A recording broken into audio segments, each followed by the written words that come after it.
Chief justice Pakistan उमरता Bandial ने जजिस colony में chief justice house खाली कर दिया।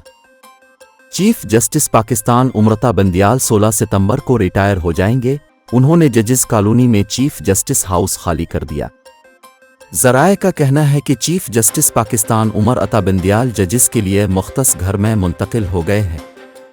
ज़राए के मुताबिक नामज़द चीफ जस्टिस काजी फ़ाइज़ ईसा रवां हफ्ते चीफ जस्टिस हाउस मुंतकिल हो जाएंगे। वाज़ेह रहे कि जस्टिस काजी फ़ाज़ाउस सितंबर को चीफ जस्टिस के ओहदे का हल्फ उठाएंगे। उन्होंने अपने साथी जजिस को इशाइये पर भी मदऊ किया है, जिसमें चीफ जस्टिस उमर अता बंदियाल को भी दावत दी गई है।